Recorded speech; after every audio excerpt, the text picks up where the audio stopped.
Welcome everyone to the latest episode of the Purposely podcast. Today I am speaking to the founders of The Good Box, and I'm super excited about this one because I'm pretty sure they've got a cool backstory to this amazing organisation that they're now running. So welcome Gali and Maddie. Hello. Thanks. Thanks for having us. No worries. So where are you guys? Are you in Victoria, Melbourne, or are you somewhere else that is potentially fun? We're even better. We're in the good place. We're in Queensland. We're both in Queensland, but in different cities. So I'm in Townsville, which is why you can see that it looks quite weird that I don't have a jumper on because it's nice and sunny here. Maddie's in Brisbane. I'm in Brisbane, yeah. Wow. Well, yeah, I'm in Melbourne and I'm at home. I've been to the shit room out the back of my house. I've got a little office set up. You can see my kind of like the ski room and the alcohol cabinets there, which is very handy. But we're feeling pretty lucky that we're not in Melbourne. Sorry. So I've got a friend who's just moved to Brisbane, and he was saying that it's completely normal there, no masks. No masks. We don't have the same, I think, especially here in Townsville as well, where there's not been a case for a very, very long time. It's almost, obviously people are still cautious, but it's back to normal. Like you've got the pub. I mean, I wouldn't suggest going on Instagram and, looking at anyone in Townsville's Instagram because, people are at the pub and out at the beach and, but yeah, so we do feel pretty lucky and privileged about that. Wow. Well, I'm jealous. I'm not going to lie. Yeah. Let's start by hearing your story. So tell us about The Good Box and how you guys met and how you started it.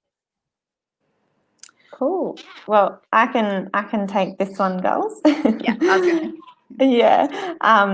So Gali and I started the idea of The Good Box back in 2015, actually. It was an idea for a couple of years before it actually became something big. And we started working together in Sydney, actually. So I had moved to Sydney from the Sunshine Coast in Queensland, and Gali was in Sydney for quite some time. So we randomly started working at the same company together, and we just got along so well. We shared the same values. We, just did everything together. And we started to realize, just how much homelessness there was in the streets and in the city particularly. And for me, it was quite confronting because I hadn't been to, I hadn't seen this amount of homelessness because I was quite sheltered in, back in Queensland and in Sunshine Coast, which is quite a small town. And, I just went up to Gali one day and said that I really wanted to do something to help because there was this one particular man sleeping underneath our building of our company. And, he was there all the time. You could tell he hadn't showered or slept, and people would literally just walk over him, walk straight past him, and we just wanted to do something about it. So girls and I thought, how great would it be if we created a box that was beautiful looking and it had items inside that were actually wanted and needed by people experiencing homelessness. So we, went and had dinner that night and had a couple of wines and jotted down some ideas on our scrapbook. I still have that scrapbook today, and came up with the Good Box idea. Wow. And so fast forward to today, how do you provide this service? Like you're obviously a charity, I would imagine. Like how do you make the money so that you can give these people the Good Box? So we're actually not a charity. We're a social enterprise. And for those who don't know what a social enterprise is, what we do is we work like a charity. So our mission and our goal and the whole reason we exist is to do good and is to fulfill our mission of abolishing stigmas to do with homelessness. And so like a charity, our end goal is all about doing good. But unlike a charity, we are not dependent on donations. We are more reliant on goods and services being sold so that we can use that income in order to do good. And so that obviously gets generated back into the good box, redistributed back into the good box so that we can continue doing good. And that's how it works. And it's a pretty it's just a very sustainable model, which I think is getting more popular. I know that Victoria is pretty big for social enterprises, and that's the way that we work. So essentially, the way it works is if I want to go and buy a box for someone experiencing homelessness, I can pop online. I can choose the box that I think I would like to go to someone.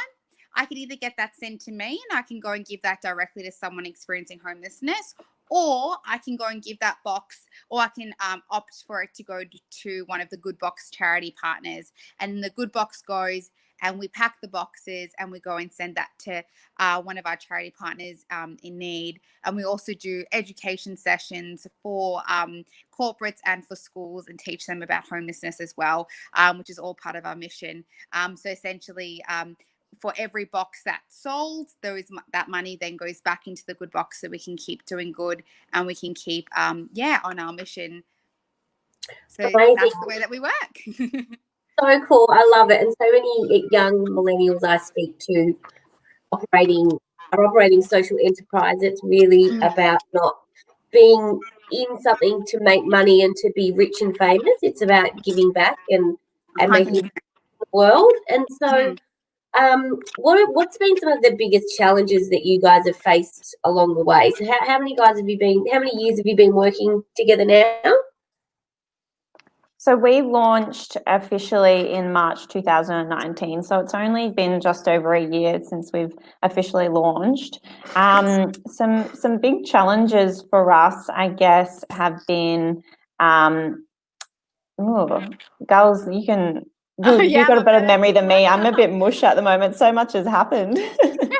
She's like, wow, so many challenges. I can't pick up. Which one do I choose? Yeah.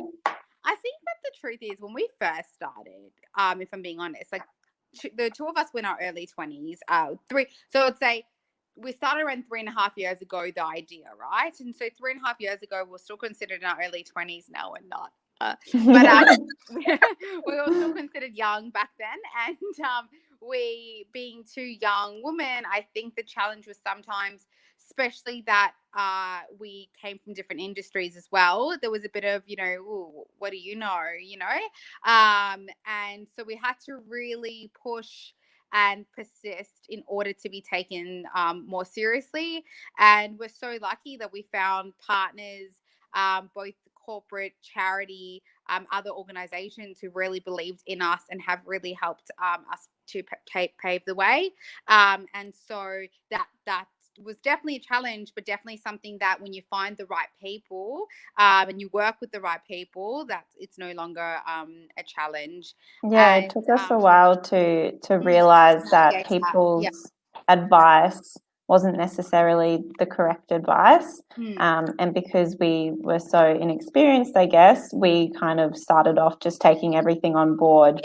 And then we realized, no, we need to trust our gut instinct and take everything with a pinch of salt and make our own decisions based on what people are providing. So it took us a while to realize that. But I think the challenge is to just go with your gut for sure. Yeah, I think another challenge was a lot of people were always mistaking us for being a charity and not understanding what a social enterprise is and what impact a social enterprise can actually make.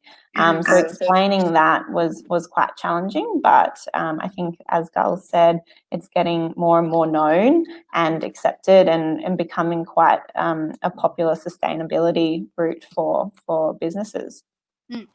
Yeah, I definitely agree that the charity model doesn't work in so many ways, and it's so exciting to see the social enterprise thing taking off. So fast forward to now, are you both working on this full time, or do you still have like normal jobs? Or so drum roll, where we actually are now full time in the Good Box, which is only something I've been able to say officially the last week.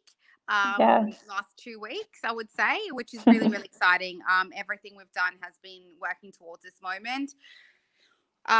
In a way, Corona kind of helped us in a weird way, in that it's such a weird thing to say, but we were made redundant, both of we. So for a while we were doing the Good Box with our day jobs. Maddie's an events manager, and I am a journalist working within events as a journalist. So both the complete wrong industries, unfortunately, to be in at that point. And so we were always kind of working 24 hours a day almost, doing our full-time job and the Good Box, which was full-time as well, and juggling that. And then when Corona happened, we were both made redundant due to Corona, and then we kind of just used that time to keep building the Good Box. And obviously that, being full-time and doing that worked in our favor, because now we're in a position that we can luckily keep doing it full-time. We've got the support to do that now. So that's amazing, and we're just so grateful for that. Yeah, it's funny, isn't it, how sometimes something that you think is going to be really bad can give you the push to make that massive leap. No, it's very bizarre. It was so strange. We were both, when it first happened, you go through the stages of, oh, wow, okay, we're out of job. What are we going to do? And, we had a day or two where we were quite down about it, but then we just thought, I feel like this is the universe giving us a reason to finally just step into the Good Box full time. Exactly, yeah. And it's something there's a big need that we have to do it, because it's absolutely sustainability wise. There was such a big need for us, and there was just absolutely no way we could keep going the way we were. You can hustle for only so long, and then it gets to a point where it starts to affect your, you've got bosses in day jobs, and there's only a bit of understanding that bosses can have when you're working on something else as well. And at some point you got to kind of say, all right, it's time to go full time. So we were able to give that push, and we did the whole hustle thing for nearly 3 years of doing two things, and definitely now it was the time to go full time. And so we're still getting used to saying, oh, what do you guys do? And we just say one thing, and that's really good, rather than having to list all the things. Well done. That's so amazing. So I'm going to ask you another question now. With COVID, I've often thought about how this is impacting people on the streets, because a lot of them, I'm sorry, I think I've got a bit of an echo. A lot of them would rely on foot traffic and people walking past and, begging, and like what's been the impact from your perspective of COVID on people who are on the streets?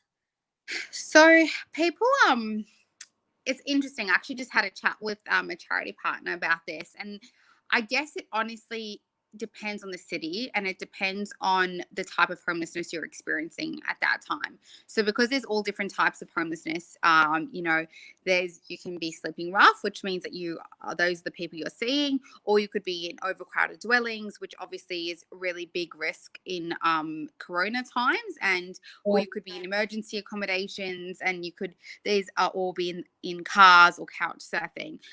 So Corona is something that, especially in New South Wales, in a positive way, it was kind of able to show instantly the government reacted and went, let's put people in hotels, let's put some money for emergency accommodations to have more accommodations, let's get people off the street and into homes. And so that was a great thing, and that did show in another way. It also showed, okay, well, if you're able to help, you were able to help when things were bad, that means that going forward, that it showed that you can help and the government can assist.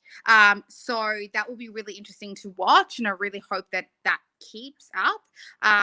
Unfortunately, though, there's also other situations and in other cities and stuff where people were put in hotels, but then when Corona kind of got better, they'll put back on the street. So that's not, that's not something that was sustainable. So all different cities have acted in different ways, and some people just aren't eligible for help. So you've got people who, even in New South Wales and in Victoria and in Queensland, all the cities, you've got people who are not eligible for that assistance or may have been international students. And we saw a lot of people experiencing homelessness now who pre-corona wouldn't have been the type of people who were experiencing homelessness before, but they're not eligible for help. They've been let go of their hospitality jobs and things like that. And so now they can't even rely on the government because they're not able to access that help and support. So that's a huge struggle we'll see now as well. And so, yeah, it's definitely something that the more we watch, it will be interesting to see how things turn out. But I would say I also just had a chat with a charity partner who was just saying, because the area that they're in is considered high risk, their services, like they just can't offer their services right now. And that's a real big shame because they offer their services to people who are survivors of domestic violence, a lot of them, and so there'll be people who come there for the day, and they can still offer services over the phone, and they still obviously offer services virtually, but they can't do that normal face-to-face service, and that can be a really big struggle, the fact that they can't even be open and operating. So that's a big struggle as well. Yeah, it's a big issue, particularly in Melbourne. We have a big homeless problem in Melbourne. And one of my friends runs a charity called the Big Umbrella, and they serve about 600 people a week meals in the city, and they are not allowed to operate anymore, but they've been given a special permit to go out and deliver food to people on the streets. Yeah. So yeah, that's been a huge problem in that, like, a lot of services just can't, especially in Melbourne, a lot of our partners they just can't operate the way they usually do, and that's a huge problem because you're not able to help those people who need help the most. And I would say that is probably one of the biggest issues in especially in Melbourne, which is obviously suffering right now, and the fact that there is there's a large population of people experiencing homelessness in Victoria, and the fact that they can't be helped by the people who usually operate, and the fact that we even struggle to get our good boxes to them, that's a huge problem. And it's definitely something that we've struggled to be able to connect with them right now. Yeah, it's I don't think it's going to go away either. So what's in a good box? What do people get? So there's at the moment we have 4 different types of boxes. If everyone has a look on our website, you can see how beautiful the boxes are. So we spent a lot of time when we were developing the boxes to make sure that the design of the box is really beautiful and eye-capturing. So we actually got a local illustrator, a local artist, to illustrate some true stories of people experiencing homelessness on the top of the boxes. And so we have a female box, a male box, a unisex box, and a winter box. So the male and female boxes have pretty similar items inside, a lot of different types of non-perishable food items, and hygiene items. So females obviously will have pads and tampons, males won't have that, but they have obviously roll-on deodorant specific for male or female, that sort of stuff. And then our goodie box, which is the unisex box, that has a bit of different sort of items inside. So you've got a notebook and pen, you've got a surprise item, which can be like a Coles voucher or a cinema voucher. It could be anything that we sort of want that's a bit funky and different, and we do that. We change that up every month. And there's also inside the goodie box like a face towel and little bits and pieces like that, some other food. And then with our winter box, we've recently introduced that in the last couple of months when winter started.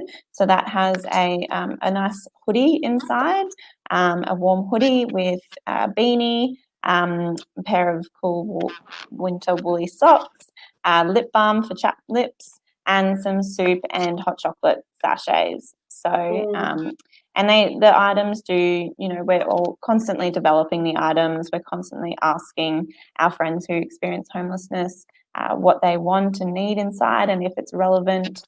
And so we're constantly updating that to make sure it is relevant. Amazing. It's such a great idea and so needed. So what does the future look like for the Good Box, say, in 5 years' time?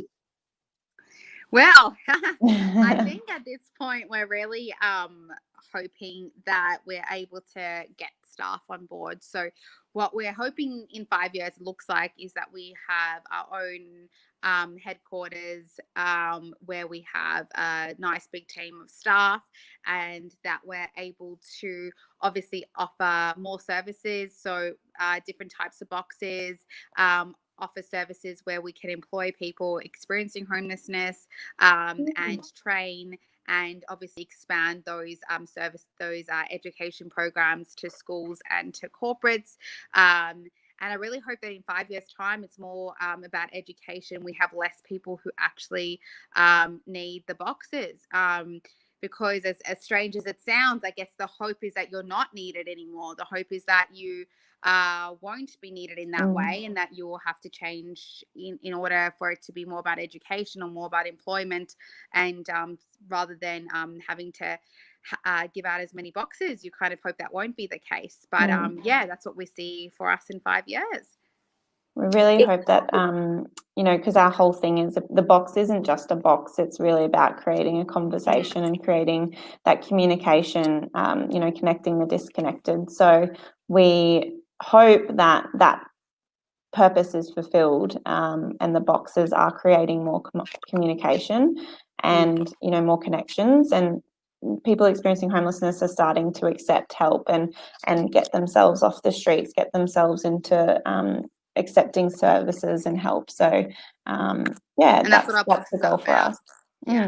It's about connecting those people who feel very isolated and often aren't trusting of some services or some people, and kind of being able to use those boxes and say, we do care, we do support you, and having that open and honest conversation and using that as a vehicle for that, and then obviously being able to get those people into housing and into employment or into services that they require. Awesome. And so if people want to get involved or help you, what is the best way to make a difference for the Good Box?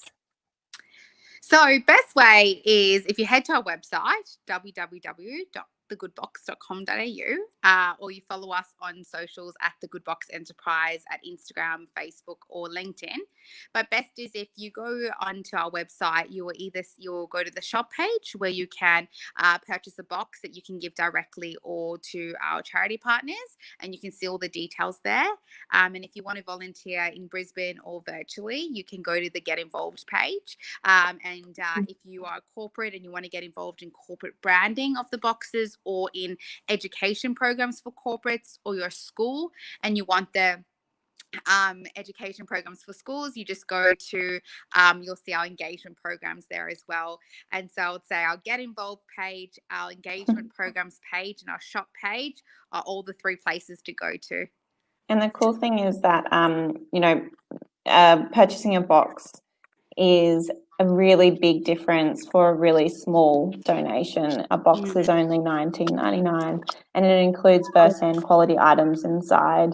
And it's just a really easy and transparent way to do good, and you know that you're making a huge impact. And the really cool thing is that when you buy a box, you get to write a virtual note to someone that your box has gotten, to the person that's receiving your box, and we then handwrite that note, and that gets included in your box. And it's a huge impact for us, and we love seeing those notes out and about.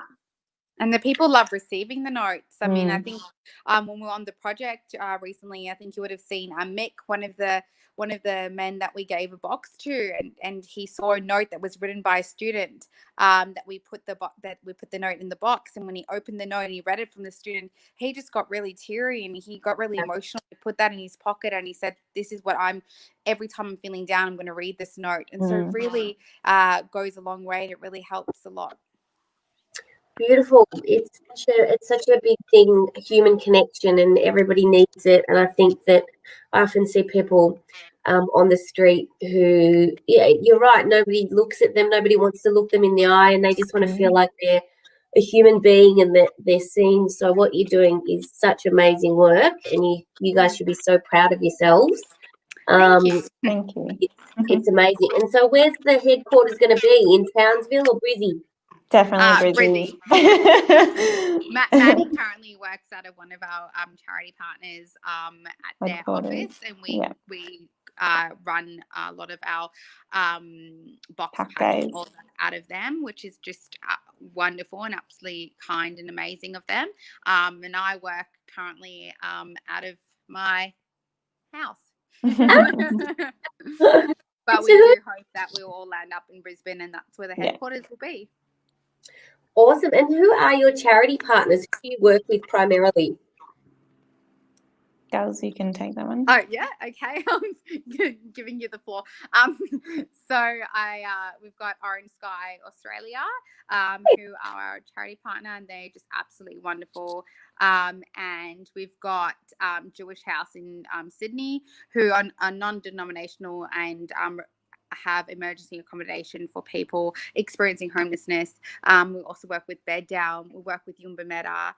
We work with Sunny Street. We work with Share the Dignity as well, who provides our pads and tampons for our boxes. And we also have now some really exciting new charity partners coming on board, which is so exciting. We have charity partners now in WA, in Hobart, in Sydney, and in Adelaide. And so we just confirmed a partnership with Hutch Street in Adelaide, which is really exciting. So our boxes will be going there as well. So we make sure to work with all different types of charity partners in order to make sure that our boxes are going to all different types of people experiencing homelessness. So cool. So guys, if you want to get involved, get on board and buy a good box. I'm sorry, I'm so echoey today. Oh, I forgot a charity partner. Sorry, Newtown Neighbourhood Centre. I shouldn't forget them. They're wonderful. I forgot them. They are wonderful. They're also a charity partner. Oh, there we go. Don't want to forget one of them. They might be. Yeah. Well, thank you so much, ladies, for sharing your story. You're doing amazing work. It's been fascinating talking to you, and I'm sure everyone's really enjoyed hearing about your story. And once again, we'll be sharing the Good Boxes handles when we publish the episode. Awesome. But get on board, buy a box. Thank you. Thanks Thanks for having us. Thank you for having us. Thanks.